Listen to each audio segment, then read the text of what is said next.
سهديه ونعوذ به من شرور أنفسنا ومن سيئات أعمالنا من يهديه الله فلا مضل له ومن يضلل فلن تجد له وليا مرشدا أشهد أن لا إله إلا الله وحده لا شريك له في أرضه وسمائه وأشهد أن محمدا عبده ورسوله وخليله وصفيه وخيرته من خلقه صلى الله عليه وسلم وعلى آله وصحبه ومن سار على نهجهم واتبع ملتهم. السلام الله عليكم ورحمة الله وبركاته.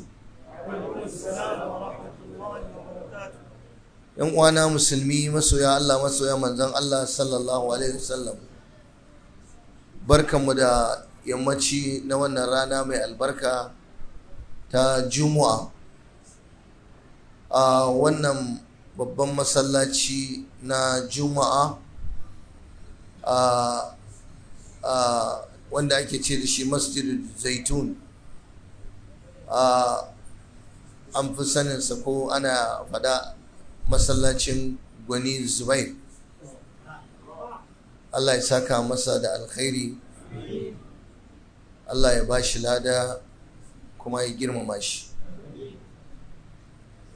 A tare da mu kamar yadda shi wani ya yi bayani, Allah ya masa albarka, akwai yayana kuma malamina Sheikh Ahmad Abbas hafizahullahu wa ra'ahu, wanda na yi farin cikin haɗuwa da shi kwarai a matsayinsa na babban malami mai ba da gudunmowa a rubuce da kuma magance. Muna fatan Allah ya ƙara masa lafiya da nisan kwana da haƙuri da kuma sabati akan abin da aka ɗauko. Kai kuma Gwani, Allah ya ƙara maka gwanancewa a cikin littafinsa, ya kuma baka gogewa, ya cire maka shakka a cikin alƙur'ani. Allah ya sa kuma ka zama gwani na gwanaye. Wannan zaƙin bakin naka da kai ta yi, Allah sa ka samu mata 4 su maka secin hamma da kafireto. Alamunsa yana nuna fuka-fukansa ba su gama cika ba. Allah ya kammala maka su Gwani. Allah ya baka mai sauƙin sha'ani, wannan ka murkushe ta za ta murkusu. Allah ya sa a dace. Ko kuma yan uwana samari matasa, Allah ya muku albarka, Allah ya taimake ku. Kuma duk wanda ya zo wannan guri ko ba komai don taya murnar auren dan uwanmu, Allah ya sa albarka ce wani aure. Allah ya ba shi lafiya da zaman lafiya, kuma Allah ya mai da mu gidajenmu lafiya. Wannan markazi mai albarka na Zaitun, Allah ya sa masa albarka da a wanda ake ta yi, Allah ya yi jagora da riƙon hannu. Insha Allah ta'ala, dan uwa ya yi bayanansa. Wallahi shi masoyi ne kuma mai ƙauna, shi yasa zai saki bakinsa ya faɗi abin da ya ga dama. Kuma musamman na zo ina ƙarƙashinsa yau, sai yadda ya dani ya faɗi maganganu na ƙauna da fatan alkhairi. Amma dai wasu abubuwan da ya faɗa dai soyayya ce ta sa ya faɗa. Muna fatan Allah ya yafe mana abin da yake na laifuffukanmu ne da ba ku sani ba, wanda kuka sani na alkhairi kuma Allah ya ba mu ikon amfanuwa da shi. na yi ta tunani lokacin da aka bani takardar gayyata ta ɗaurin auren wannan bawan Allah da za a yi insha Allah tabaraka wa ta'ala akan me zan tattauna. To sai na ce bari in tattauna akan wani abin da na san tabbas yana damun mu, kuma duk wani malami mai da'awa mai karantarwa babu wani gari ɗaya da zai waye haddare ya kai ƙarshe ba tare da an kawo masa farmaki da irin waɗannan matsaloli ba. Aure, ana son aure tabbas, kuma ba mu da shakka cewa aure alheri ne kuma albarka ne, amma ina tabbatar muku wato akwai matsaloli da yawa a cikin aure. Ba wai shi auren ne yake da matsala ba, ma'auratan su ne ba su da kirki wasu daga cikinsu. Don haka idan ka ji wata badakalar da ake ta yi a cikin harkar auratayya, wallahi a matsayinka na saurayi matashi dan Allahu akbar a masallaci ba za ka yi aure ba. Wallahi tallahi akwai damuwa, akwai damuwa. Galiban malam mutane suna yin aure ne don su samu hutu, hankalinsu ya kwanta, su samu nutsuwa.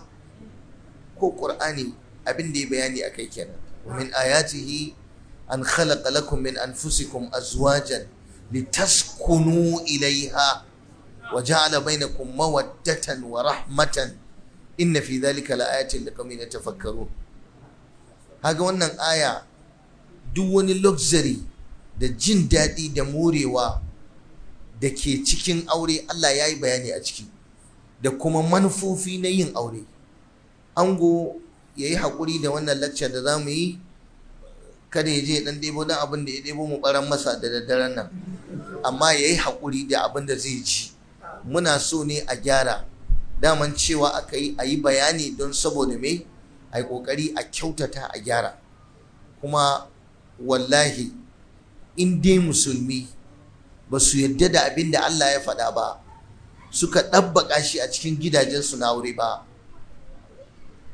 kuma ba su kyautata wa junansu a lokacin auratayyarsu ba, to haka za a yi ta auren, ana ta tara 'ya'yan, amma ana rayuwar uwa ka ubanka cikin wahala, cikin kunci, cikin ɓacin rai, cikin damuwa.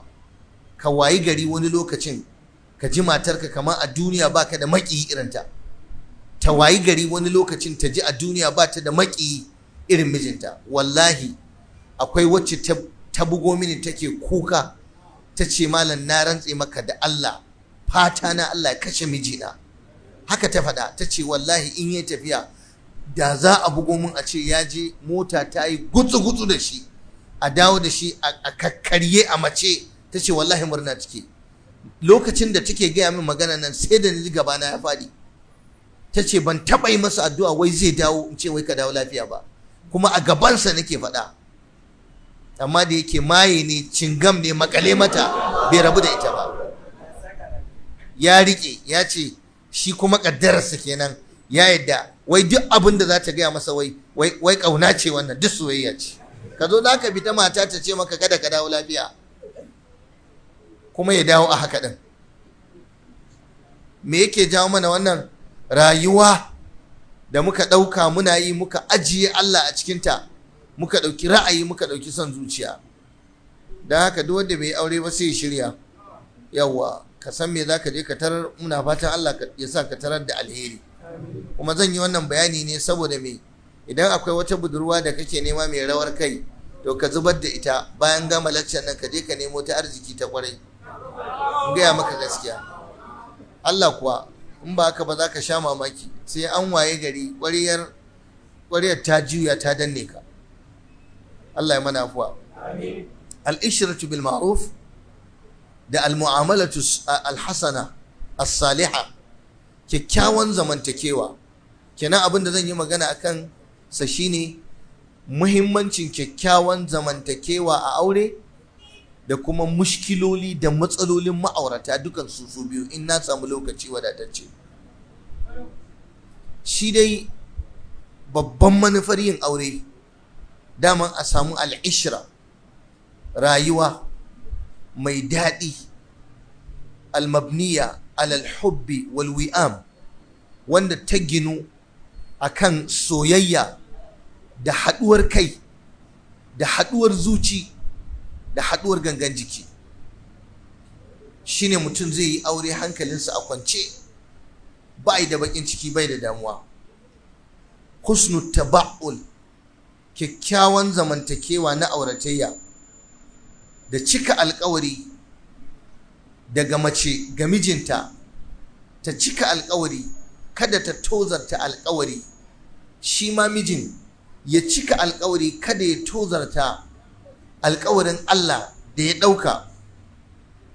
Ba za ta taɓa yiwa gidajen musulmi su zauna lafiya ƙalau, su ji daɗin zaman auratayya ba, face sai an cika wannan alkawari kuma an yi almu'amala alhasana at-tayyiba, al-ishratu at-tayyiba allati tambani ala tibi ma'dan al-insan wa karami khuluqihi wa fadlihi, wanda wannan zamantakewa tana ginuwa ne akan kyakkyawan hali na mabubbugar ɗan adam da kuma karamci da aka san mutum da shi na hali mai kyau da falala.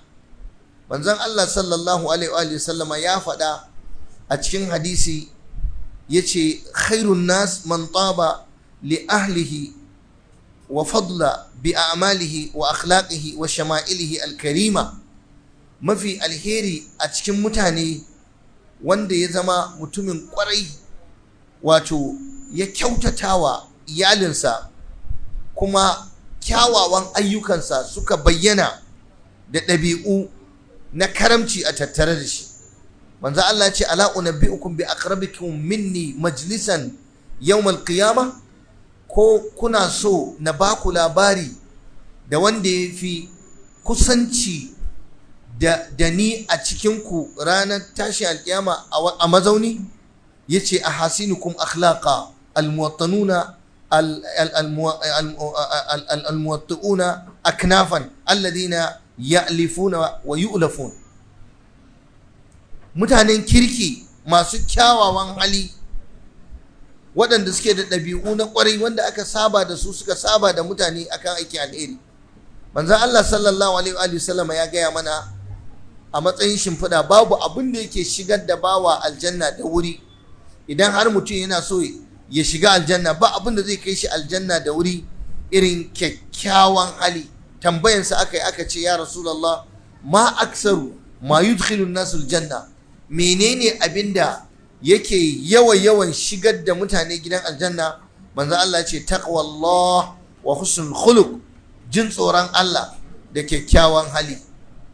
To jama'a, wannan kyakkyawan halin muna so a ɗabbaƙa shi ne a gidan aure, ba wai a titi ba. Kaga mutumin kirki, mutumin arziki, masha Allah tabarakallah a waje, amma gidansa da 'ya'yansa suna Allah wadare da shi.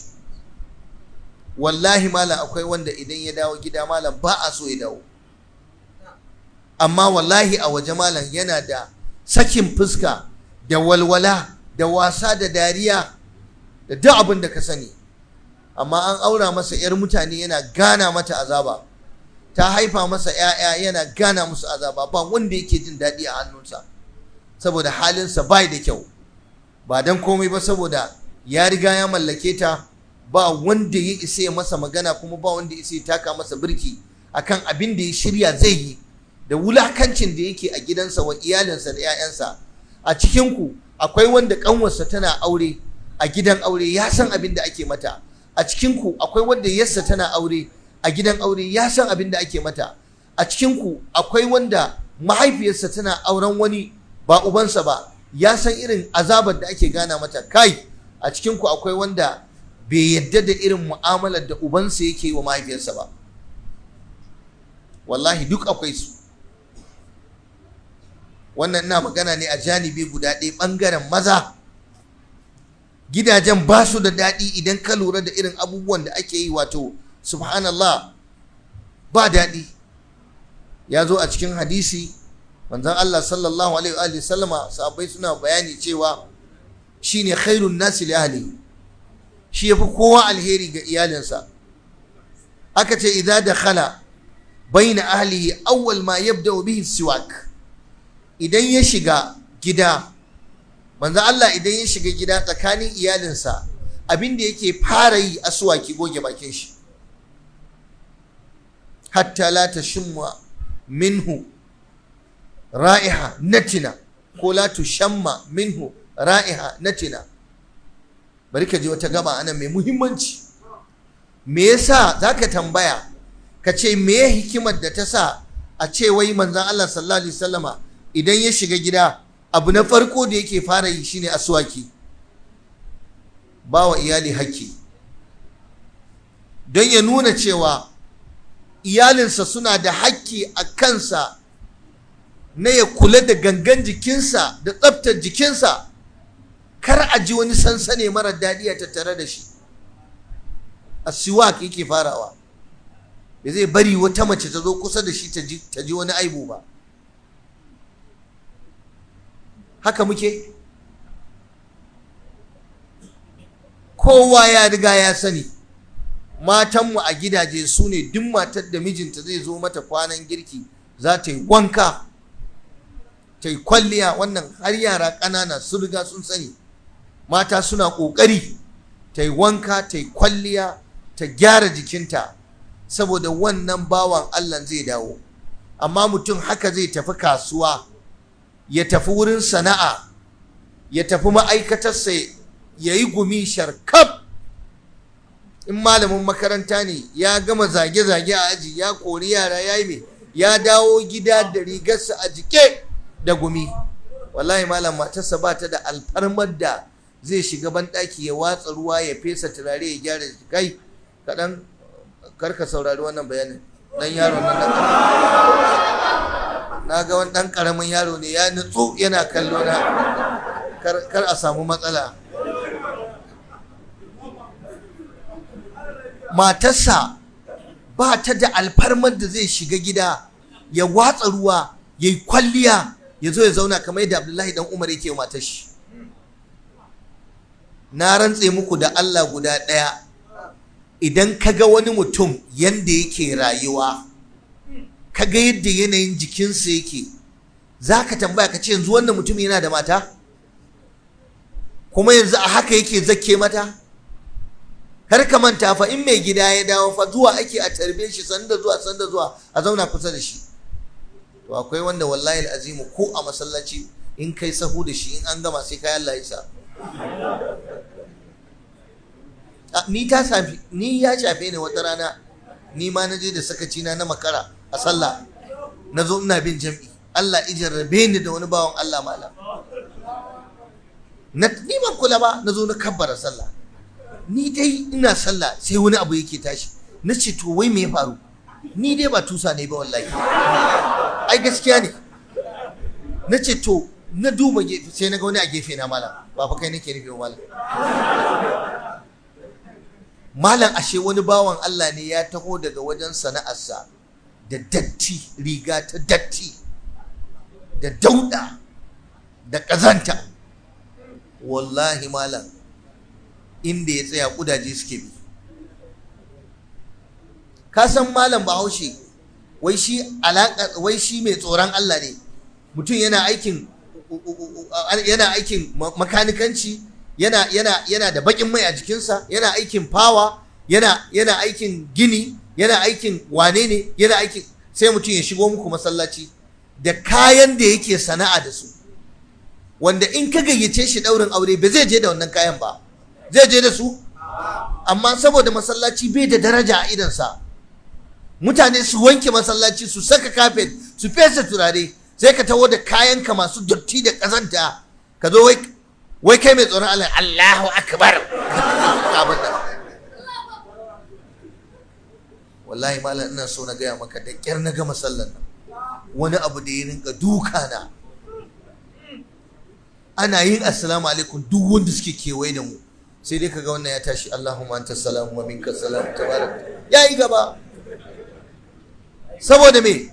Wurin ba zai zaunu ba. Ni da nazo cika raka'a ni ma haidan dan tura gefe kadan. To Allah ya jarabe ni, kafin na gama dan abin da zan gama dan yin nasiha a masallacin ya tattara ya gaba ya tafi. Malam wannan mutumin sai ka ce yaya matarsa take yi da shi. Malam a haka yake afka mata. Akwai matar da ta ce mun, ku yi haƙuri, daman na ce karatun nan ku yi haƙuri da shi, ko kan na faɗa? Akwai matar da ta ce mun, wallahi akar makalla, idan mai gidana ya dawo, in ya cire safarsa, falon baya zaunuwa, yanda ka san wata daddawa ce aka niko ta daga kwanar daddawa, ya ce wurin bai zai zaunu ba. Kuma in ka cire masa ka fitar, damun da kana. Akwai wacce ta ce in ya cire rigar ira ce ta, in ka zo gittawa ta wajen rigar, wani hamami za ka je yana dukanka ta nan ɓangaren haka. Amma Allah ya soya da malam, mutumin nan zai fita sallah asubahi haka zai ɗauki rigar da ya mayar da ita ya je shiga sahu. Wallahi akwai wanda suna zaluntar mutane wallahi. Bakin shi wani in ka ga yadda bakinsa yake, ka ce yanzu wannan yadda yake haka yake tunkaran iyalinsa, ba gyaran jiki, ba tsafta. To kaji an gaya maka manzon Allah farkon shiga gidansa abin da yake fara yi mai aswaki. Malamai masu sharhin hadisin suka ce yana yin wannan ne don ba wa iyalinsa hakki na tsafta da kulawa. A cikinmu ba wanda baya so ya ga matarsa ta mai kwalliya. Kuma ina shaida muku, matsalar ku shine da yawan ku ba ku da aure, shi yasa ba zan yi wani bayani ba kana gigita ku. Amma gida abin da ake tarawa a gida, matar kirki, matar kwarai, matar arziki, tana kulawa da ɗakinta, ta kula da jikinta, ta kula da komai nata don ta faranta wa mijinta. Amma me yasa mazan wannan zamani suke tattare da ƙazanta, suke tattare da datti, kuma su zo su zake wa iyalansu a haka? Wani haka zai zo ta birgima. Amma ya za ta yi baiwar Allah? Ta je islamiyya, malamin su ya ja mata hadisi wacce ta kaure cewa mijinta a shimfiɗa, Allah ya zatsi ne mata albarka, za ta kwana ana la'antarta. A haka za ta ɗibi kanta ta kai masa. Suna faɗa matan ba ɗaya ba biyu ba. Ta ce wallahi malam, duk ranar da na zo wajen mai gidana, yadda ka san zan yi amai. Ta ce amma ba yadda zan yi. Ta ce wallahi inda ba dan Allah ne wajabta min ba malam, ba zan iya ba. Nayi ya zama mai kula, baya kula. Da haka ku rike wannan gaba, cutar da iyalai da ake yi a cikin gidajensu da rashin kulawa da rashin tsafta. Su ma in ka zo bangaren matan, su ma ba a basu a baya ba. Akwai waɗanda wallahi malam ba sa ganuwa, musamman idan mace ta rena ka a gidanka. In reni ya shiga tsakaninku, wallahi baka isa ma a maka tsifa dan kai ba, ko ai wani gyaran kai ko wani gyaran jiki dan kai ba. Kai din wa banza, haka za ta ce ma kai wa banza da kai. Kaga hakan nan, haka za ka tana maka. Ni kika gayawa, ni kika yi wa wannan, ni an gaya maka me ka isa kai. To zaki san abin da zaki gani, za mu haɗu ne, kaza. Ta zage shi ta ƙara hanya ta yi gaba. Ba ta da kirki, ɗabi'a ta ba kyau. Akwai matan da kicin ɗinsu baya shiguwa, toilet ɗinsu baya shiguwa, shimfiɗarsu wallahi ba ta zauruwa. Allah ya ƙaddara ba mata bane a gabana, da akwai bayanan da zan yi da ya shafe su. To suna sama a fasa kwan kenan. Ni ban san gwani yana da mugunta ba wallahi. Bawan Allah, kai ka gayyato mutane da kuma kana zuga ni kana cewa wato su Allah ya saka da kai, wato a rugurguje suke nan. So anan abin da nake so in ce da ku, akwai shiga hakkin iyali na ɓangaren guda biyu. Duk namiji ya zama mai tsafta, ya zama mai kula da jikinsa, ya zama mai gyara jikinsa. Ummu Sulaimin ta gaya mana tsaftar manzon Allah sallallahu alaihi wasallama. Ita ba ma matarsa bace, amma tana cewa annabi yana zuwa gidanta ya kai mata ziyara har yayi baccin rana. Babbar mace ce a Madina. Tace idan manzon Allah ya kwanta a shimfiɗa in yayi gumi, tace guminsa muke tattarewa mu matse mu saka a kwalba mu mai da shi turare sallallahu alaihi wasallama. Ba a taba ganin abin ki a tattare da annabi ba, wani abu na dauda ko kazanta ko na bai taba yi ba. Yana da kula kwarai sallallahu alaihi wasallama. Haka ya gina rayuwarsa, haka kuma ya gina rayuwar sahabbansa. Shi sa ɗaya daga cikin sahabbai wata rana ya zauna yayi kwalliya yayi ado, ya ce wa matarsa ta kawo masa madubi. Ta kawo madubi, ya zauna ya ga kansa, ya duba ya gani, ya yi wa Allah godiya. Kawai sai ya zauna a gida. Sai ta sha, ba fita za ka yi ba? Naga kayi kwalliya da ado. Ya ce ba inda zan je, na yi ne don ki ji daɗi, ke ma ki ga kina da miji mai kulawa. Mu fa yawanci idan ka ga mun yi kwalliya, ɗaurin aure za mu ci, wani taro za mu ci, wani event za a yi, wani abu ne zai faru. Amma mutum ya zauna a gidansa ya kula, ya gyara jikinsa, matarsa ta gani ta ji daɗi. Wannan ba ɗabi'ar mu bane, ba al'adar mu bane, wannan sai balarabe. Amma malam Bahaushe a'a, daga gajeren wando yake yini a gidansa da singileti. Kwalliyarsa sai dai 'yan matan titi suke ganin kwalliyarsa. Adonsa sai dai matan islamiyyar da yake koyarwa, amma ba dai ma kai wato an zo bangaren mu shine hada kwanu. Ai ya kamata ku mana kara, ba a kabara nan, kar in ji wani ya kabara nan, ku shiru, ku rufe bakin ku. Ba daidai ba ne mutum ya zo matarsa ba zai bata hakkinta na wato tamattu'un nazar, idan ta ya gani ya ji daɗi. Ku zo ku ta fada da matan ku suna kallon hoton mazan mutane a waya, dole ta kalla ai tunda nata ya kashe kansa.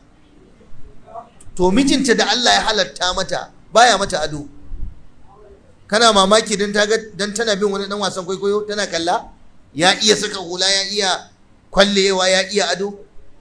Ga mace malam, mace rauni a wajenta, mace kwalliya ɗauka hankalin take fa. Ko baka da sisi malam, taro baka da shi, inda ka iya saka riga, ka iya gyara abubuwa, kana wuce sai ka da ana ina wani ina gajiya.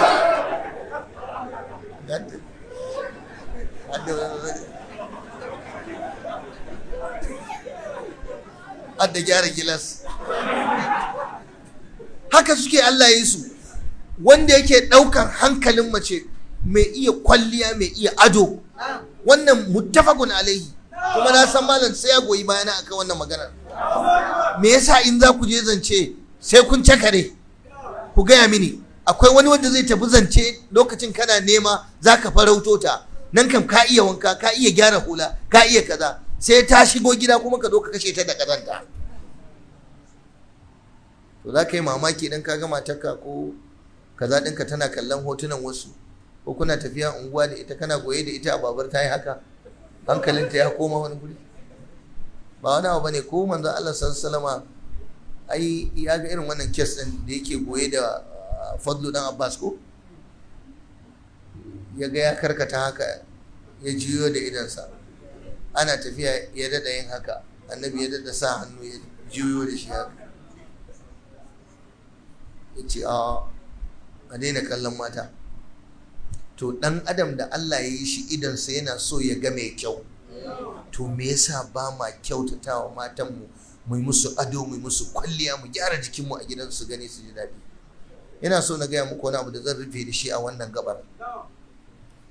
Duk ranar da mutum yake zaune a gida ba zai je ko ina ba, ka lura da matarka, za ga ta yi kokari, ta yi kwalliya, ta yi wanka, ta gyara jikinta.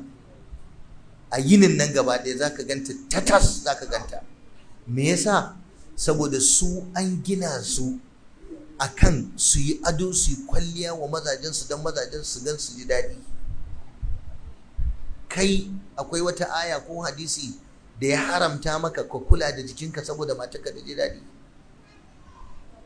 Ba ka saka turare? Wai ka ga mutum namiji musulmi bai da turare? Turare baka da shi? Daman za ka iya rayuwa baka da turare? Ba san annabi yana son turare ba? Amma baka zama baka da data. Data kam kullum akwai. Turaren nan Allah ya sauƙaƙa mana, akwai na yan samari yara matasa yan Maiduguri na masu zuwa suna dan kada abu nan a kwalba na 200 na 500 na 100 kaza, zuba ma yar kwalba ka sa aljihunka, wanda kamata ya ko masallaci zaka shiga zaka zo sahu kafin ka shigo ka dan shashafa turare a jikinka ka zauna kana kanshi, na gefen ka suna jin kanshi, na waje ma an ce ka kyautata masa ballantana iyalinka. Don Allah mu kyautata. Wani ya gaya mini, wani bawan Allah ya ce akarmakallahu ina son shaida ma daga nan zuwa shekara 20, daga nan zuwa shekara 20 da ta wuce da na yi aure, ya ce babu wata rana ko sanyi ko zafi da nake barin wai mace ta shigo ɗakina ba tare da na yi wanka ba. In ban ma yi wanka na shirya zan ce ki saurare ni tukuna. Ya ce ban ɗakinsa daman matarsa duk da take girki ta sani inda wuta hitarsa, idan ba wuta kawai kafin ya komai kawai in ya zo sai ya yi wanka, ya fesa turare, ya saka kayan da ya ga ya dace, ya zauna a gidansa a zo a hira da iyalinsu gan cikin ni'ima cikin tsafta. Ya ce yaushe zan bari mace ta rena ni? Ka je ka tinkari mace kana ɗoyi jikinka a gefe ana haka, bai da kyau. Na san wannan karatun ba daɗinsa za ku ji ba, bari in bar shi haka. Allah kuwa. Abu na biyu daga cikin matsaloli da muke samu a cikin zamantakewarmu na yau shine inadu zauja. Idan an ce inadu zauja wa tasallubuha ala ra'ayiha, mace ta zama mai taurin kai da kuma mai ra'ayin riƙau, ba ta so ta canja ra'ayinta. Da yawa yau daga cikin gidaje Allah yana jarraban mazaje masu taurin kai, mataye masu taurin kai, kuma idan ta kafe akan ra'ayinta to fa sai dai mijin nan ya dawo. Kai da kake yawo a titi baka shiga daga ciki ba, baka san me ake bayani ba, ka saurara kawai. Allah nake gaya maka, kaga matan da nake gani a titi, wallahi idan Allah ya jarabe ka da son mace, kana ji na ko baka ji ba? Idan Allah ya jarrabe ka da son mace, ka ɗora mata soyayya ya wuce ka'ida, to babu abin da za ta yi na ɓacin rai ya ɓata maka rai. Kuma in ta ce kaza kake so, take so, to duk yadda za ka yi sai ka zo ka bi ra'ayinta. Kuma halitta ce da Allah ya su da bala'in son zuciya.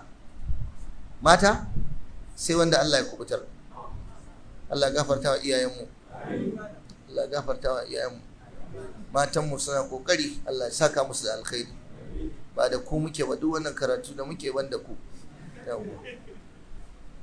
Wani malami ya yi wa'azi, na ji abin da ka faɗa, hadda cewa kaza kaza, kana nufin hadda ni? Ya ce haba hajiya, yanzu duk bayanin da nake yi ai ba da ke nake ba. To ni ma na yi kauce mata. Bari mu yi wani abu da zai taimake mu. Malamai sun yi rubutu ma asbabul inad au ma asbabu inadu zauja. Me yasa mace take taurin kai a gida? Ka aure ta, tana son ka, tana ƙaunar ka, wallahi in ban ganka ba bana iya bacci, wallahi in ban yi waya da kai ba kaza kaza. Da yawan ku yanzu duk wa'azin nan da muka zo da karatun nan kun gama mun kabbara, kafin ka koma gida ko kafin ka yi bacci sai ka kira ka yi sallama, to zan kwanta, to good, me ake cewa malam, me kuke faɗa ko me suke faɗa kai, good sleep ko good night ko waye kuke faɗa? Da yawa sai sun yi. A waje daman kafin namiji ya auri mace, yanda ka san ɗan jariri a hannun uwarsa haka yake zama a hannun yarinyar da yake aura, musamman in yana so ya farauce ta ya tabbatar ya aure ta. amma yassa shine bayan kin shigo gida ki gane ina miki bayani ki fahimta. Daga cikin dalilai wasu suna cewa akwai ɗabi'ar ta ce daman kai ne kai kuskure, baka yi bincike ba, baka lura da halinta ba lokacin da kake hira kake ta zance da ita, baka gane yarinyar nan fa tana da taurin kai da makalewa akan ra'ayi ba. Soyayya ce ta rufe maka ido. Daka kenan ina nuna maka idan ka tafi neman aure ko budurwa ko bazawara, ka fa tsaya ka lura da halinta. In mace ce mai kafiya, mai tsayawa da bin ra'ayinta, ra'ayin riƙau, wallahi za ka sha wahalar sarrafa ta a gidanka in ka aure ta. To akwai mai ɗabi'a ta ginu ne akan haka tun daga farkon rayuwarta. Wannan kuma malamai suka ce natijatu wato tarbiya khati'a fi tufula, result din wato mummunan tarbiyya da ta samu daga wajen iyayenta. Malam akwai 'ya'ya shagwababbu. Duk wanda ya je aure ya auro shagwababbiyar yarinya, to in baka shagwaba ta ba to ba za ku zauna lafiya da ita ba. Kuma tunda shagwababbiya ne za ta taimaka shagwaba, kuma idan ka taba ta babanta izo ci maka mutunci. Kalle ni da kyau, kuna zazzare mai ido. Akwai mazan da wallahi bai isa ya taba ta ba saboda me? Ubanta, ita wannan yarinyar ba a taba ta, ita wannan yarinyar ba ta laifi, ita wannan yarinyar a cikin gidansu daban ce a wajen ubanta. Kai kuma tsautsayi ya kai ka kaje ka auro ta, kuma ka ce wai sai ka sarrafa ta. Yarinyar da abinda ta ga dama take a gidan ubanta, kuma a shafe ta, kuma a rarrashe ta, kuma ka zo ka aure ta ka kawo ta gidanka, wai ka ce za ta yi maka da'a, ta yi maka biyayya, kuma ba ginuwa suka yi akan addini ba. To wannan yana daga cikin kurakurai da samari matasa suke wajen neman aure. Sai su rinka lura da zahirin mace, sifarta, kalarta, daren halittarta, amma ba sa lura su karanta ɗabi'arta da yanayinta. Kuma daga nemanta da kake yi da aure, kafin shekara 2 shekara 3 da kake nemanta kai aure ta, in dai ba kwakwalwar majina ce da kai ba, ya kamata ka fahimci halinta da ɗabi'arta. yi wani ya kira ni a waya, malam ni al'amarin nan ban fa gane masa ba, na kai kudin aure kuma ni gaskiya abubuwan sun dame ni gaskiya. Na ce me faru mutumina? Ya ce wallahi malam yarinyar nan fa duk abin da ne mata faɗa a kai sai ta kusan sati ba ta kula ne. Na ce kafin ka aure ta? Ya ce wallahi malam sai na rarrashe ta, zan yi ta kira ba za ta ɗauka ba. Sannan kuma malam ni na gaya mata ina da kishi, ba na so ta ninka kula maza, ba na so tana alaka da maza.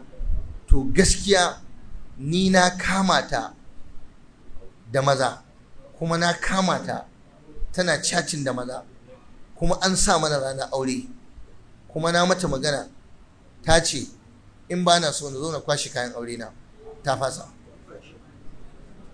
Ni kuma ba zan ɓoye maka ba, gaskiya ina son ta. Na ce to an gamu da aiki kenan. Bari in gaya maka malam, duk yarinyar da kake neman ta da aure, kaga tun kafin ka aure ta baka iya kafa mata doka ta bi, ka ce ta bari ta yi, wallahi malam akwai haɗari ka je ka aure ta. Ban hana ka ba, ban ce ka daina zuwa zance ko hira ba, shawara na baka. Wance abu kaza da kike yi ba daidai bane, kuskure ne, ya saba wa shari'a, don Allah ki bari. Na gode, Allah ma albarka, kuma an daina yi, bara a ƙara yi ba. Wannan mata kirki kenan. A'a ra'ayina ne, fahimta ta ce kaza bata daina ba. Ki rinka saka hijabi, ni ba wani wanda zai takura mu da saka hijabi. Ki daina zuwa kina kula wasu, ai baka aure ni ba, dan me yasa zaka hana ni kula wani? ba ni wayar ki na gani, ba zan bayar ba, akwai sirri na a ciki. Ina da abokanai na da muke mu'amala da su. Abokanai?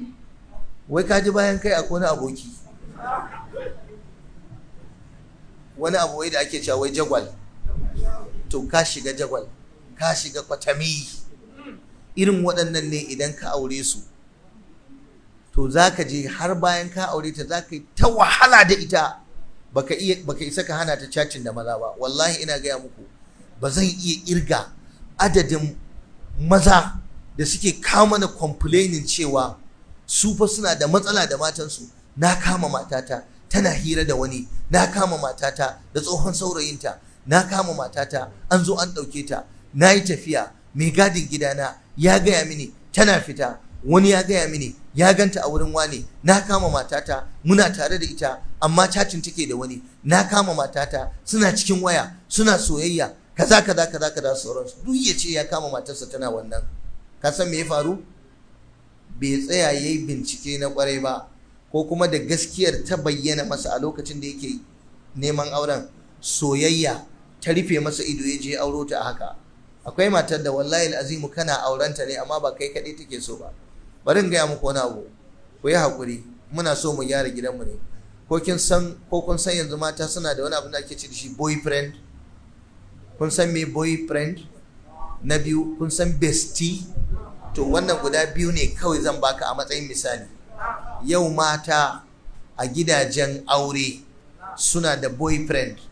Tana da mijinta na aure na fi sabilillahi da salatin manzon Allah sallallahu alaihi wasallam da aka daura. Tana da boyfriend ɗinta, wani yaro ne aboki. Wannan boyfriend ɗin za ta iya kashe masa ko nawa ne a cikin kudin cefanenka.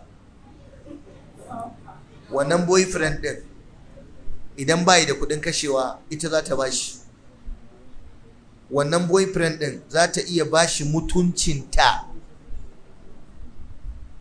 Bestie, in an ce bestie daga best ne, the best, ma'ana wanda shine the best ɗinta. Ba fa mijinta ne na aure the best ɗinta ba, a'a, she has her bestie outside.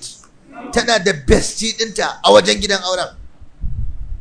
Kuma wallahi mazan wasu sun sani, shi ya san matarsa tana da wanda take son sa a waje fiye da yadda take son mijin da yake auren, ya sani, amma da yake jarababbe ne ya makale.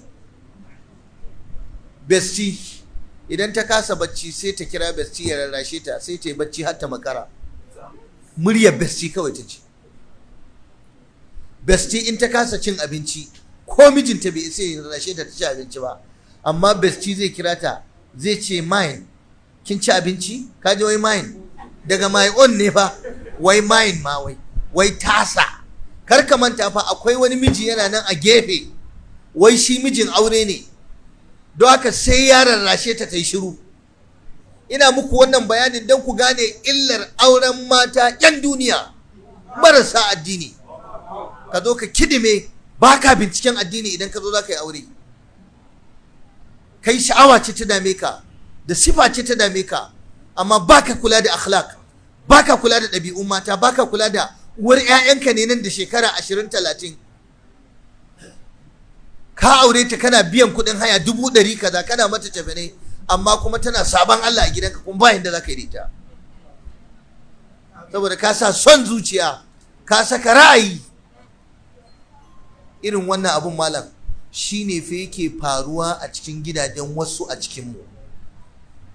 Mutum karara a fili kiru da muzu ya ga matarsa tana alaka da wani, amma bai sai hana ta ba, ta maka bala'i, ta tayar maka da hankali, ta ce ka mata sharri, kuma wallahi gashi ka gani. Ka kai ƙara wajen iyayenta, ubanta ya ce da kai daman haka kake baka da haƙuri, ashe ba za ka iya aure ba. Yau daman an ce maka a wannan zamani haka za ka samu yaran a haka suke, kai za ka je ka san yadda za ka yi, ka yi haƙuri. Wani ba take alaƙa da shi, uban ba zai iya buɗe baki ya yi mata faɗa ba, saboda ya shagwaba ta. Ku bi a hankali, ku yi nesa da auren 'ya'ya shagwabaku. duk matar da yar da ka san ba za ta sarrafu ba wallahi kada ka aure ta, amma fa shawara ce na baka. In ba haka ba kuma za ka ɗanɗana kuɗaka, za ka zo ka tuna abin da nake gaya maka. fasatadhkuruna ma aqulu lakum wa ufawwidu amri ila Allah, haka Qur'ani ya ce.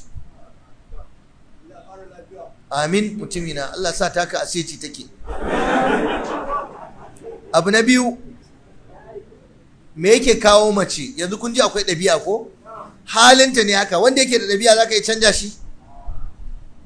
Ba za ka yi canja shi ba. Aya ce da hadisi za ta canja shi. To ita asalin tarbiyyar da aka mata tarbiyya ce khati'a. Iyayenta ba su kulla ta da aya da hadisi ba, ba ta da alaka da aya da hadisi. Ka zo kana tambayan yarinya abubuwan addini ba ta san kamai ba. Kina zuwa makaranta ba ta zuwa. Kina zuwa wata lacca da ake ta mata ba ta zuwa. Dawa kike saurara a cikin maluma ba ta da shi. In kana so ka san wa take saurara, tambaye ta suwa ta sani, yan wasan kwaikwayo, yan fim, yan TikTok. Ta kware, wayar ta kullun a hannunta chatting, kuna hira da ita, ba da kai take hira ba, tana hira da wani, ta rena maka hankali. Ya naga kina duba waya ne? Wallahi wani abu nake dan rarragewa. Ya fa zo hira ne, amma kanta yana kan wayarta. Haka za ka kwashe ta ka kai ta gidanka, yaushe za ta saurare ka? Malam mutum ne ya zo ya tarar da iyalinsa fa yana can yana bacci da daddare, ya neme ta ya rasa a daki. Can sai ya ji a falonsa ana shewa cikin dare. Ya tashi ya ce aljanu ne suka kama ta kome. Yana zuwa ya je ga ta yi wankan da bata masa ba shi da ya dawo da daddare. Ta saka kayan bacci, ta matsa jikinta, ta kunna wutar falo, shi kuma ta kashe masa wuta, ta ja kofa, ta kunna masa AC. Yana ce yana mun shari, yana ta fama, tana video call. Ya fake ya ji duk abin da ake faɗa. Matarsa ce ta kwanta a kujera 3-seater, ta zauna, ga jikinta ga gashinta ga komai nata, tana nuna wa wani. Yana can karfe 3 na dare yana hira da matarka, kai kuma kana kwance a gida. Ɗaya daga cikin illolin auren mace mara addini kenan. Ya ce ya ganta ya kama ta hannu da hannu, yaya zai yi? Da ya zo ya karɓi wayar, ta fashe masa da kuka, ta ce sharri yake mata. Da haka don Allah samari matasa, idan har wannan lacca abin za mu iya karuwa da shi shine mu yi taka tsantsan wajen aure, to da ka tafi da wannan ribar da ya fi maka a wannan lokaci, a wannan zamani. Don Allah ku daina gaggawa wajen auren mata ba tare da kun yi bincike mai tsanani ba. Kar ka je ka ɗebo kanka wahala. Ka auri matar da take mai addini, mai tsoron Allah, mai ibada, wanda za ta iya sarrafuwa da aya da hadisi. Idan ta bata rai, in ka ja mata aya za ta yi sanyi. In ta tada bala'i, in ka ja mata hadisin annabi za ta yi ladabi da biyayya.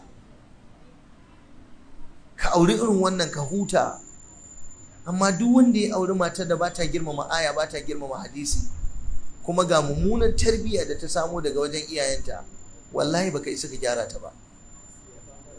Abu na biyu daga cikin dalilin idadun zauja, akwai tasallutu zauju wa adamu istisharatihi lizawjati fi umuri al-ma'ishati wa tahqiri ra'iha ahyanan wa listihza'i bihi. Laifin maza ne. Mutum yakan je ya auro yarinya ta kirki, yar kwarai mai albarka, amma muguwar mu'amala da ɗabi'arsa mara kyau ya sa matan nan, yarinyar nan dole ta canja. Sai ka ji mace tana cewa wace irin biyayya ce ban masa ba, wani irin ladabi ne bana masa, na bi shi, na bi abokanansa, har kannansa na bi su, na bi iyayensa, na masa ladabi. Wallahi wane in ya ajiye kara bana tsallakawa a gidan nan, ba abin da ban masa ba, amma dan me zai mai da ni dabba, ya zo ya mai da ni ba mutum ba, ni baiwarsa ce, ni an kawo ni ya kashe ni ne, ni kaza ne, ba zan yi ba, da na yi, yanzu ba zan yi ba, in zai zauna ya zauna, ba zai zauna bai bari.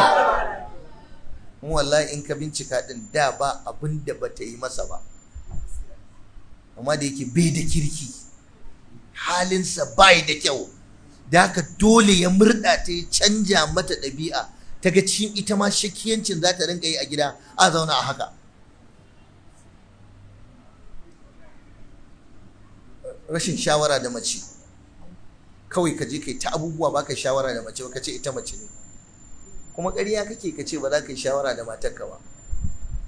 Kai ka sani akwai inda kake shawartar ta yi, tana da amfani a wani wuri, amma duk abun arziki ba za ka yi shawara da ita ba. Kuma abu mafi ciwo, abin da ya shafe ta take alaka da shi, ba za ka yi shawara da ita ba. Shi kuma wani addini ne?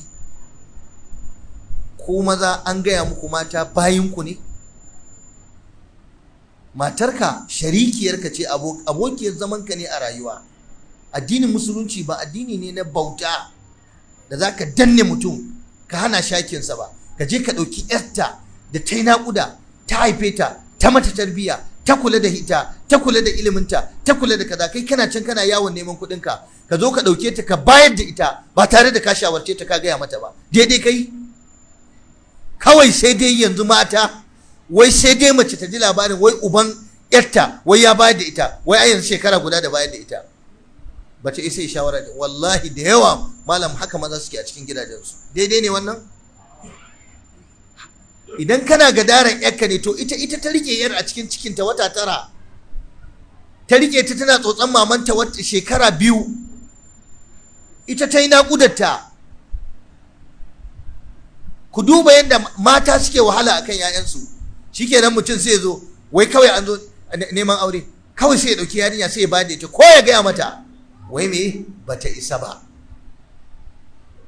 To wannan ku rubuta ku ajiye. Duk lokacin da mace ta ga baka mai da ita mutum ba a gida, to kar kai mamakin saba maka da za ta yi, da taurin kai da za ta yi maka, kuma ka bata umarni ba za ta bi ba. Kuma ita ma fa kar ka yi mamakin ta zo ta yi wani abu ba ta yi shawara da kai ba. Saboda me? Kai ma kana zuwa kai abubuwa kai ba za ka yi shawara da ita ba. Wai mutum fa sai zo zai yanke wani abu, sai tara 'ya'yansa, wane zo wane zai, duk sai ya tattara su, sai zo ya shawara da su, ku gaya min ya za a yi. Amma uwar da ta haifi 'ya'yan ba ta da mutuncin da zai kira ta yi shawara da ita. Shine adamu mushawaratiha. Wannan ba daidai ba ne. Manzo Allah yana shawara da matansa, yana tattaunawa da matansa. Wannan stereotype ne. Mutum ya nuna wanda yake tare da shi gaskantacce ne, wulakantacce ne. Ina yi magana, kai da Allah magana, rabu da maganar mata. Oke, mahaifiyarka ma ita ma mace ne, ita ma bata yi saka shawara da ita ba. Tsohuwar da ta haife ka bata isa ba, to ita ma wannan ai uwar wani ne. Kuma mutum ya zo ya karar da mace shekara 20, shekara 30, shekara 50, shekara 40, wai har yanzu bata yi hankalin da za a nemi shawararta ba. Tana da 'ya'ya, tana da jikoki, har yanzu kai kana mu'amalantanta a matsayin mara hankali. Wai an yi magana wai ce ai mata ba su da hankali. Wannan magana cewa mata ba su da hankali ba kuskure ne. Sai dai ka ce wasu ba su da hankali, kamar yadda mazan ma wasu ba su da hankali. Sannan kuma ita bata isa ta kawo ra'ayi a gida abi ba. Ba ta da wani abin da za ta ba da shawara a gida a yi. She doesn't have any relevance a gidan kwata-kwata. Kawai ba ta da wani amfani. Sai mace ta fahimci cewa oh, okay, ni bauta aka kawo ni kenan. In ta tara masa yaya, in ta dafa musu abinci, in ta wahala. Dan abin da za a zo a yi ni ba za a sani a cikin lissafi ba. Ba cewa aka yi dole ka bi ra'ayin mace dole abin da ta faɗa ba, amma alƙalli ka mai da ita mutum. Gaya mata, Hajiya muna ƙoƙari, insha Allah ta'ala, akwai abin alheri da za mu yi, za mu buɗe shago a wuri kaza. Wallahi malam, abin arziki zai samu mutum malam. Abin arziki zai samu mutum. Ya je ya buɗe babban wuri na arziki. Wallahi tallahi matarsa bata sani ba. Akaramakallahu, sai dai a zo ana mata murna. Hajiya, ashe kun buɗe babban shago. Hajiya, ashe Alhaji ya yi kaza, sai ce aina. Bai gaya mata ba wallahi. reni fa da wasu maza suke wa mata fa ya wuce hankali fa. Na gaya muku kai haƙuri da karatun nan, so nake mu gyara.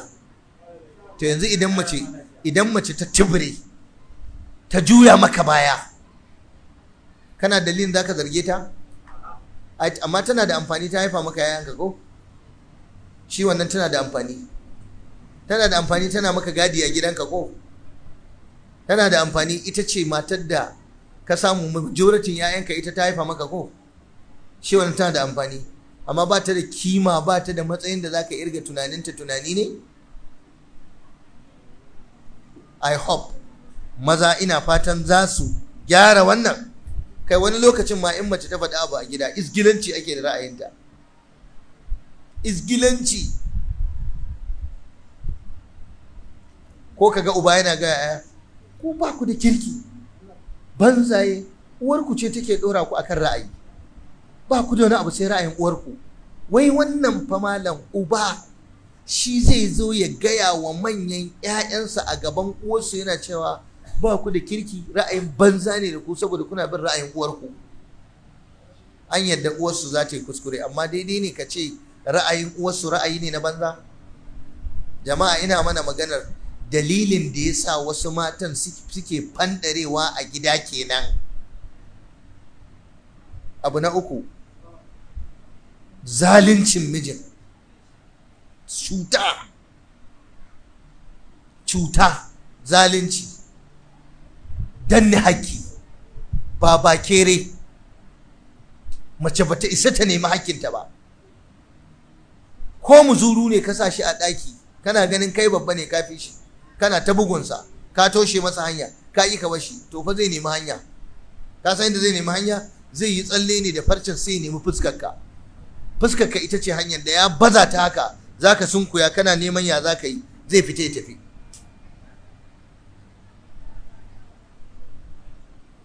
Bari in gaya muku sura, kamanni na zaluncin da maza suke wa mata yau a gidajensu. Abu na farko, rashin ciyarwa, rashin shayarwa, rashin tubatarwa, ko ka ce a dunkule rashin ɗaukan nauyi. Jama'a, mu musulmi ne, ba Yahudawa bane mu, ba arna bane mu, ba maguzawa bane mu. Muna da addini, muna da shari'a, muna da doka a kanmu. Mutum ya zo ya auri mace ko sutura baya ɗinka mata. Wata ta ce yau ni da mijina sama da shekara 30, rabona da shi tun kayan lefena da ya min bai taɓa yin madan atamfa ba. Kwanan nan wata mata take min fata ta ce wallahi tallahi na rantse maka da Allah malam, na kai shekara 20 da mutumin nan bai taɓa zuwa ya yanko atamfa ɗaya ya ɗauka ya kawo min ba. Wannan shine zai ce yana so na? Wannan mutumi shine yanzu a zo a rarrashe ne a ce ne haƙuri kan na bar gidan nan? Wannan mutumi? Ta ce bai san adadin rigunansa ba, bai san adadin hulunansa ba, amma zai fita ya bar mu a gida cikin yunwa, cikin talauci, ya je ya ci mai kyau a kasuwa, kowa ya gan shi alhaji wani babu yunwa a jikinsa. Amma ku duba jikinmu, ka duba wuyana, ka duba 'ya'yansa. Akwai wanda ba sai ka tambaya ba, daga ganin 'ya'yansa ka san akwai yunwa a gidansa. Matarsa ba ta iya zuwa unguwa, amma shi za a gan shi bulbul, har kyalli yake, kamar wani ɗan tumatir ne shi.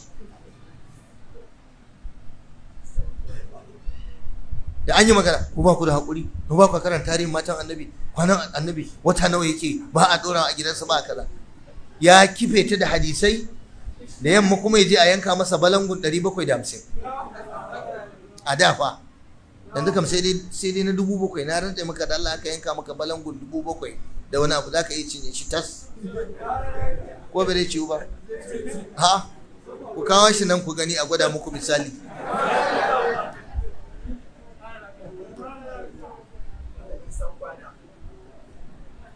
Da ɗan abin kashewa a jihu yau.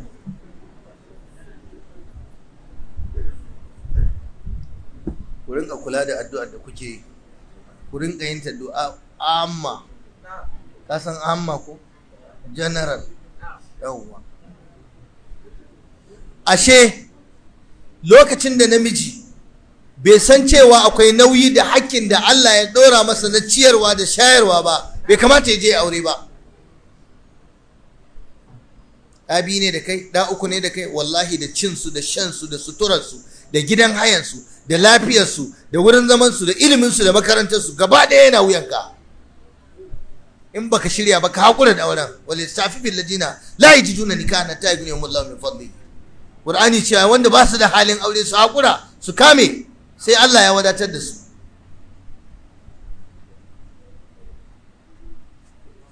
Mace ta zo tana kukan yunwa, mace ta zo tana cewa ba ta da nono, maman da za ta ba wa ɗanta ya ƙare gaba ɗaya ya zama fata saboda mai babu abinci. Yaro ya kwana yana kuka, ya wuni yana kuka, kuma shayar da shi ake yi. Daidai da madara da sai mata, bombida da zai sai mata, duk abin da zai sai mata, ta ɗan samu ɗan abin da za ta ci, ɗan maman ya ɗan fito, yaro ya samu ya sha, babu. Ita ciwo ya danne ta, yaron ciwo ya danne shi. Wallahi yanzu inda za ku tambayi ma'aikata asibiti za su gaya muku, akwai matan da suke kai 'ya'ya asibiti ba su lafiya, ba su lafiya, ba rashin lafiya ba ne, yunwa ne. Sai ka ji ana cewa hajiya in kin koma gida ki rinka masa kunun gyada, ke kuma hajiya a rinka masa kunun kanwa. Ba Allah hajiya in ku rinka dan gwada mata, ku rinka gwada masa tuwo. Dan jariri fa inya abu ya gagar ana cewa a rinka gwada mai tuwo, tunda kuna cin tuwo ku rinka dura masa. Akwai yara ƙanana da bincike nuna mana, likitoci suke faɗa majoricin yara suna mutuwa ne, yunwa yake kashe su, ba wai ciwo bane. Ai dan karamin yaro, ai an haife shi ya je ya kwanta a asibiti kwata kwanan su 3 ya mutu. Wallahi malaria ce, ba wata malaria, yunwa ce ta kashi. Ai da ganin uwar ka ganta a cikin yunwa. To yaya zaka bar mace mai shayarwa a cikin yunwa? Don Allah ka yi adalci. Waye yau a cikin mu yake tunawa cewa ina da iyali na tana shayarwa, bari in mata cefane mai kyau don ta ci mai kyau saboda ta samu abin da za ta shayar da ɗanta? Wa yake wannan tunanin a cikin mu? To akwai zalunci, ga rashin yadda da kaddara, munanta zato. Wai mutum wai yazo yana fada da matarsa wai saboda wai ta haihu, wai ta dauki ciki. Kwanan nan aka zo aka yi mun wata fatawa, nayi mamakin fatawan nan. Ana waya, me ya faru?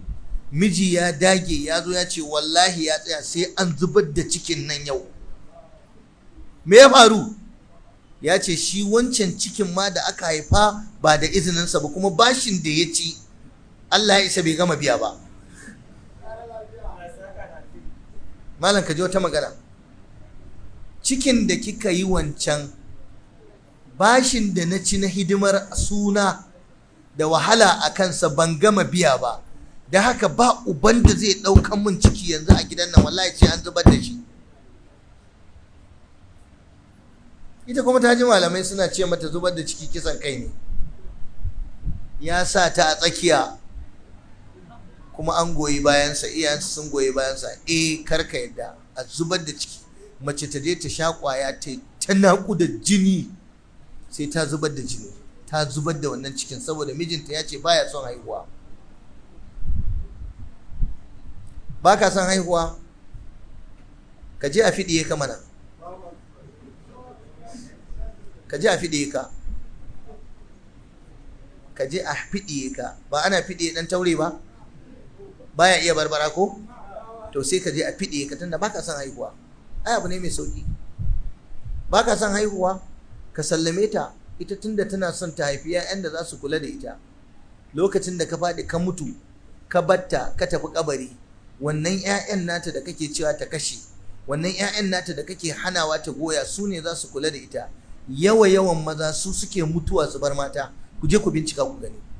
Duk inda ka ga namiji a gida, galiban shi yake mutuwa ya tafi ya bar matarsa, galiban.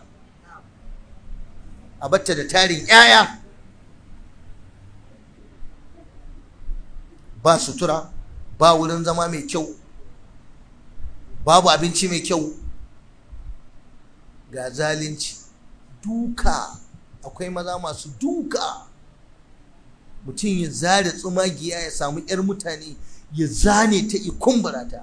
wallahi ni da nake muku karatun nan ina gaya muku da yawa wasu mutane suna magana suna cewa kaza, wani yana ta faɗa wai matarsa ta kunna wa'azi na tana ji kidan kashe mana wannan malam dan goyon bayan ra'ayin mata kawai, kashe kan sake jikin kunna shi, in ya tafi sai ta kunna kayanta. Me yasa? Wallahi mun san abin da ba ku sani ba a cikin gidaje, kuma wannan abin da nake gaya muku ku bincika ku ji ana yi wa matan nan ko ba a yi musu. Ba wai goyon baya bane, ina da ƴa mace, kana da ƴa mace, uwa ta mace ce, kai ma taka uwar mace ce, ya ta mace ce, kai ma yarka mace ce. Ba wanda bai da alaka da mace a cikin mu, ba wanda zai so ƴar uwarsa tana aure ana azabtar da ita a gidan aure. Tozarta ɗan adam bai da kyau. Duka, uwa ce ta yi take cewa malam don Allah ka taimaka mana a shiga sulhu akan wannan. Ni ba ni da matsala da yaron nan, ban damu da matsalar ci da sha ba, nakan tura musu taimako, amma duka yake yi malam. Na ce hajiya kuma kuka bar masa yarinyar nan a hannunsa. To malam ku kuka ce ai haƙuri, ku kuka ce ai haƙuri. Duka ku kuka ce ai haƙuri. To sun yi haƙuri.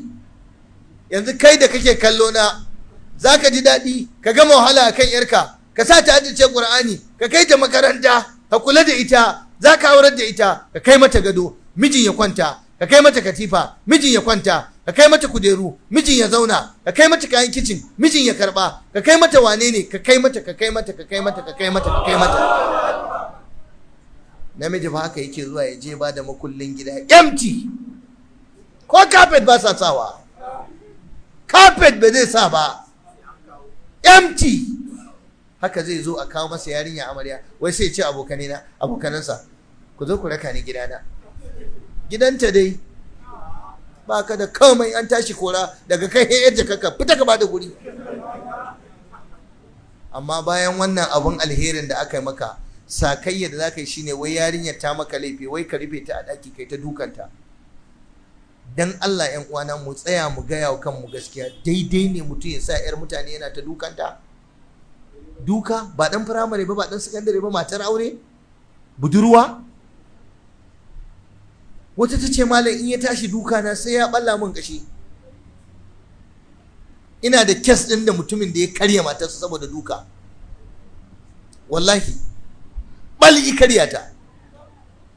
Ina da kes din da ya rinka dukanta sai da ya kumbura ta. Akwai wanda ya kumbura mata kunci, akwai wanda ya fasa mata baki haƙorinta ya karye. Duk ana kawo mana wannan kes din. Ina da kes din da aka kawo mun na yunwa. Na ce abin da ke faɗa ɗin nan yayi yawa, kira mu miji yanzu. Ya zo shiga ta da wayarsa a hannunsa mai tsada yana daddanawa a ƙoshe. Matar kuma da ta fitar da jaririn nasu, wallahi yanda ka san zaka lulluɓa masa likkafani ka je ka binne shi, kamar baya motsin yunwa.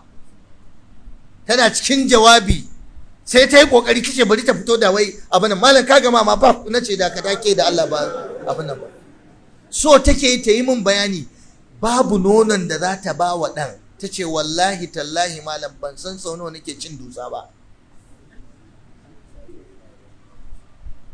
Ta ce idan ya dawo gida na gaya masa baban wancan ba mu da abinci, sai ce ke ba ke da kaddarawa. Ta ce kuma yaransa suna zuwa su tarar da shi a shagon da yake sana'a, a kawo masa abincin rana mai kyau ya ci kuma ya kori yaran ba zai ba su ba. Ta ce malam don Allah ka taimaka ka gaya masa ya ji tsoron Allah ya kyautata. Wannan duka scenarios ne na abubuwan da suke faruwa a gidajenmu. Muna faɗa ne don mu gyara. Akwai wanda suke barin matansu da yunwa, zalunci, ba sa ciyarwa, su kuma za su ci mai kyau. Idan mutum bayi da shi ne, talauci ne wannan da wani uzuri, amma ƙetar muguntar ta isa mutum iya da hali ya ɓoye, ya ƙi ciyar da matarsa, ya ƙi shayar da ita. Wani kuma shi asibiti ne ba a zuwa gidansa, shi ustaz ne. A'a, shi yanzu kai ki wani ƙato ya je buɗe ki, ba za ki je ba. Amma shi kuma da ciwon ciki ya kama shi, za a kai shi asibiti a duba shi. haihuwa mace za ta zo tana haihuwa tana wayyo naƙuda, baban ummi a kai ni asibiti naƙuda, ke salatin annabi, salatin annabi, zikir, wallahi malam. Kuna mamaki ko? Duk wannan abin da nake gaya muku wallahi ba abin da mun ci karo da shi ba a wajen fatawa. Shi ba zai kai ta asibiti ba dan kar a je a bude ta a taba masa matarsa ta haihu a gida. Nana Aisha asibiti ta haihu, ai wannan nana wance asibiti ta haihu, wance asibiti ta haihu, wance asibiti ta haihu, sai ta lissafo mata mata ai ba asibiti ta haihu. Amma shi fa asibiti aka haife shi.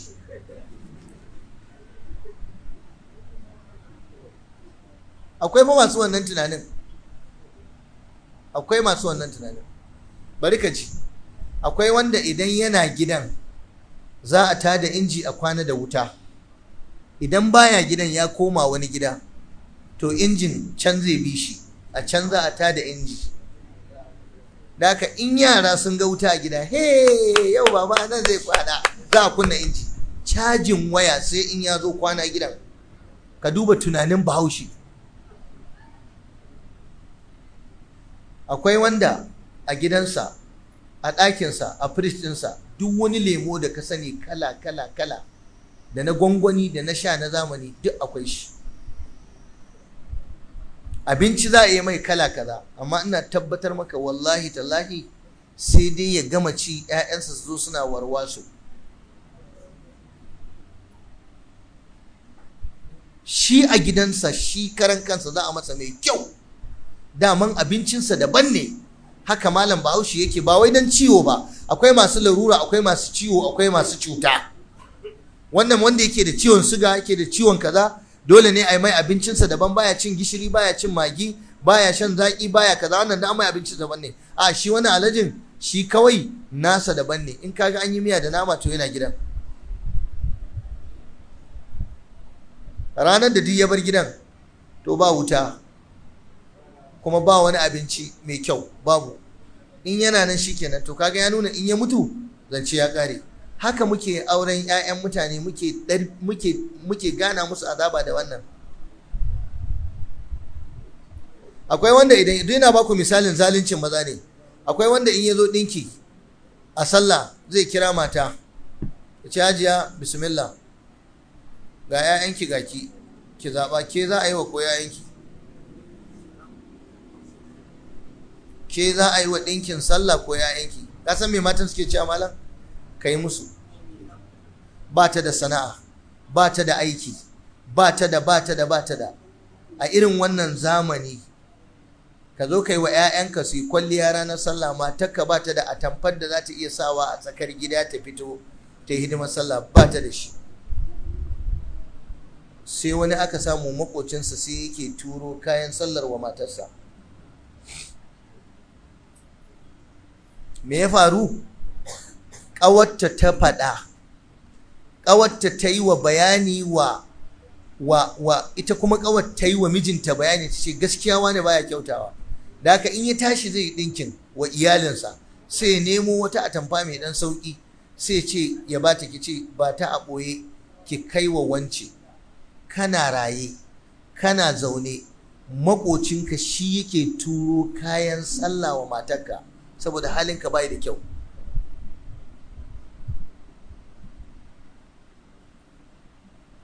Yanzu duk matar da ta yi wa mijinta taurin kai ko ta yi masa rashin kirki, wanda ake mata irin wannan mu'amalar, za ka ga laifinta? Ya jima yana zaluntar ta. Sannan ku riƙe wannan, galiban in mace ubanta ya mutu aka kawo mata gadonta gidanta, ta kuskura filin gidanta ya hau, takaddun filin ya fada hannun mijinta, takaddun gidajenta ya fada hannun mijinta, shagon da ubanta ya bar mata ya fada hannun mijinta, insha Allah da wannan kudin zai je ya kashe kuma ya mata kishiya. Haka suke yi. Wani namiji ya isa ya zo ya ce baka ba. Ubanta ya mutu ya bar mata filaye, ka yi burok ka je ka siyar. Wani filin ma tare da kannanta ne, ka je ka siyar. Suna da wani dan gidan haya da shi ake bata kudin marayu, kudin kaza, ana dan kawo mata. ka je ka sayar. Babanta ya bar mata gidan abinci kaza kaza kaza, ka je ka karbe ka sayar. Da wace aya da wani hadisi?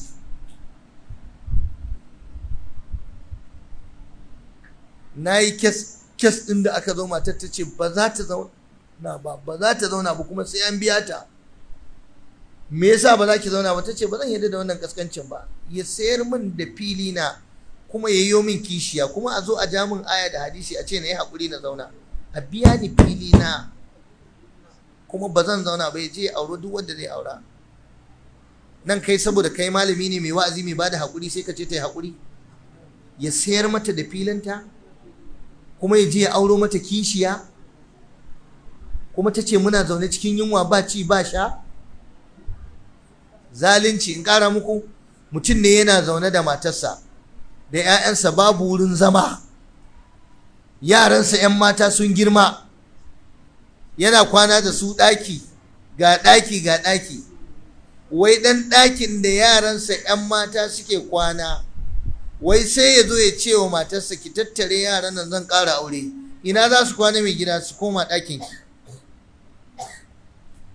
Sai ta ce wallahi ba zan yadda ba. To shine fa zaka ji ana rikici, sai a juya abun a ce kishi ne da ita, ya ce zai ƙara aure ta hana shi. Me yasa baka tambayi me yasa ta ce kada a ƙara auren ba? Gida ne suke da shi duka ɗaki guda biyu ne, ga yaran su 'yan mata, 'yar jiniya wata 'yar siniya, wannan ta kusa shiga university, suna kwana a nan.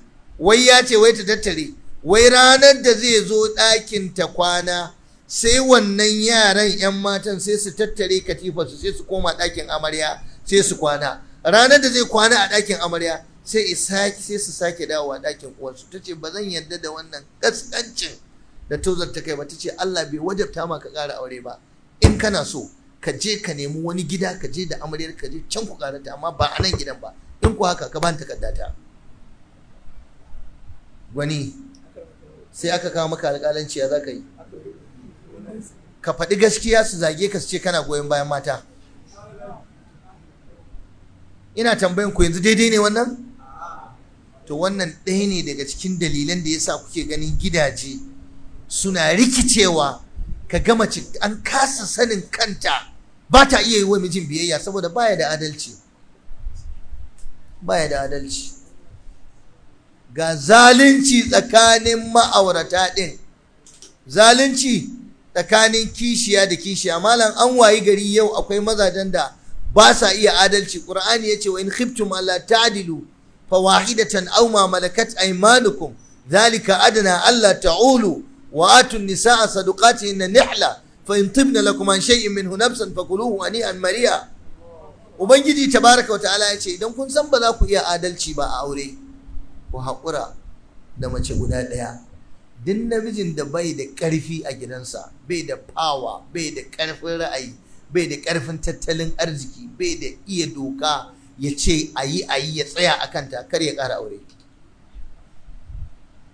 Duk wanda ya san lako-lako ne shi, wanda ya san laɓatar ne shi, wanda ya san baya iya jajircewa ya yi faɗa in an yi ba daidai ba, ya yi bala'i, ya tada ƙura, ya bubbuga kwanuka, ya ce in an sake a gidan nan za a ga tashi hankali, kar ka ƙara aure. Saboda in dai namiji ne kai a wannan zamani, to dole sai ka iya wannan, dole sai ka iya tada ƙura a gida. Akwai bala'in da za a zo a yi maka, in baka zo kai bala'in a gidan ka tada hankali ba, ba za a shiga hayyaci ba. Kai zage-zage na iska, ka samu wani itace wani a gefe ka fasa wata roba tukuna a banza haka, sai ka ji ana cewa tab wallahi ranar baba ran sai ya ɓace, wallahi ya fasa wannan tukunyar ba ta masa komai ba. To in za a yi wani abu wallahi malam sai an yi taka tsantsan. Amma malam ka zo ka bar mata a gida suna abin da suka ga dama, kuma ka zo ka ce wai ka adali ne, kana iya yin adalci? Ana yin barna baka iya hana mai barna, ga mata da son zuciya. To rashin adalci. Wani sai ya karkata, sai ya tsaya a gaban wata mace guda ɗaya da ita kawai yake tarayya. Waccar fa ladan noma ce, ba ruwansa da ita waccar. Me yasa ya rike ta? Albarkacin yaya. Kun san cewa akwai matan da malam albarkacin yayan suke ci a gida? Ban sake ki bane saboda yayanki, za su iya mun zanga-zanga, za su tada mun hankali. Ka san mata sukan dan ci ribar zama a gida in ta tara 'ya'ya. Shi yasa wata mace ta zuba 'ya'ya mai gidan yayi kuskure bai ƙara aure ba, ta yi 'ya'ya suka girma, 'yan mata suka fara girma, maza ma suka fara girma. In an zo gidan nan ba wanda ake gani 'ya'yanta kawai. Sai wata rana wai sai mai gidan sai ya zo ya ce, hajiya na gaji a al'amura alhamdulillah, to Allah ya kawo lokaci zan ƙara aure. Ta ce ban gane ba, wani bayani ne wannan, ban fahimta ba. Aure alhaji a wannan yanayin da kake ciki aure? Ga wannan 'yan matan ba mu aurar da su ba? Ga 'ya'yanka ba su gama university ba? Ga gidan nan bai ishe mu ba? Ka san mata akwai uzurori da yawa in za ka ƙara aure, suna da uzuri ya fi 130 ɗin banza.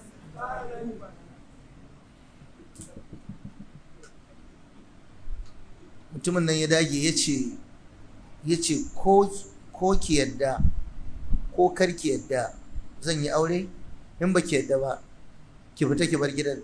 Ka san me ta ce? Hey, na ci gida. Ta ce wallahi sai dai ka fita ka bar mana gidan nan. To malam tana da 'ya'ya samari gandan ganda, tana da 'yan mata gandan ganda. Ta ce ai alhaji yanzu sai dai kai ka fita ka bar mana gida. Maganan ni in fita ba fa na goyi baya bane, ina ba ku labarin abin da ya faru ne, saboda ta yi ƙarfi. Ta ce ta ci gida, ya zai yi? Sai ya nemi sulhu. To yanzu hajiya ai al'amarin bai ma kai ga haka ba. Al'amari bai kai ga haka ba, ai haƙuri dai, al'amura dai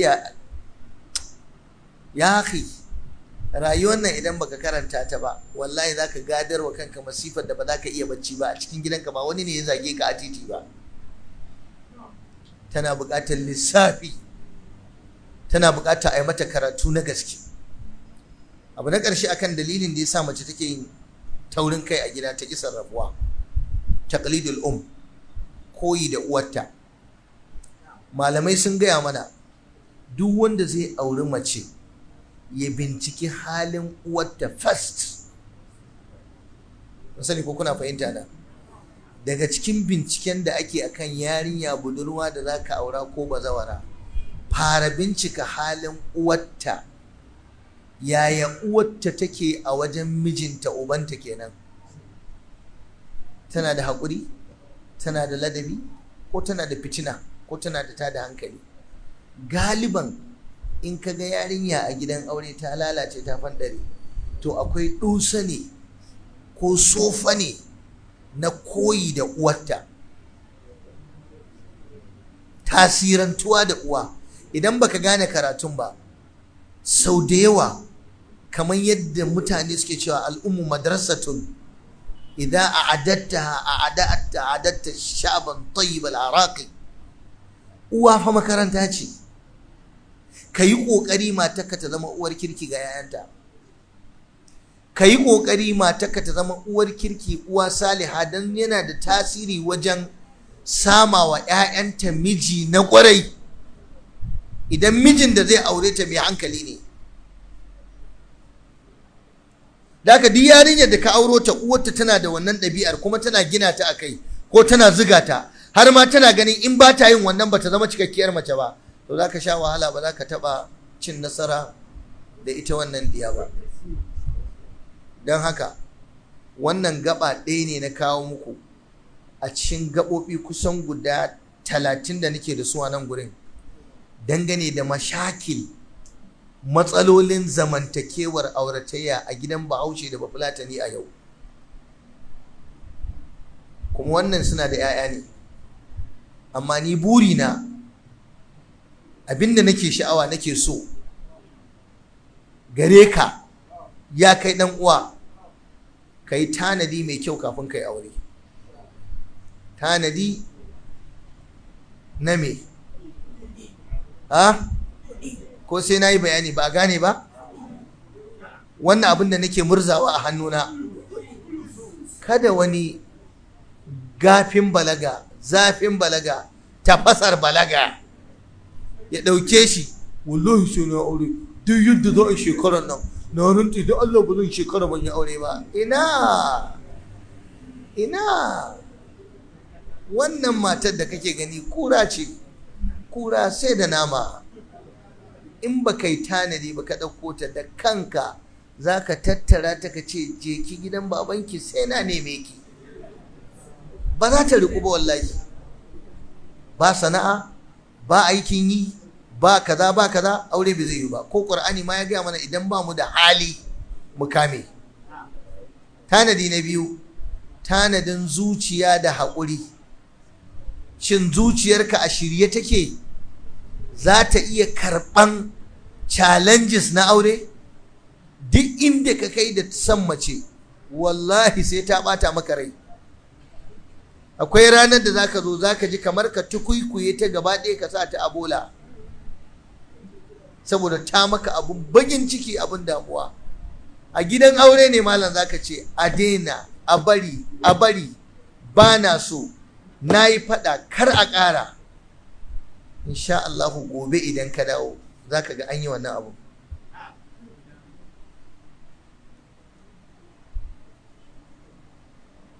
A gidan aure ne zaka ce a kula da yaran nan, a daina barin su suna kaza, ba na so, a daina bari suna kaza. Insha Allahu idan ka dawo zaka tarar da wannan abin da kace kada a bari yara su yi, sun fita ma sun je sun yi.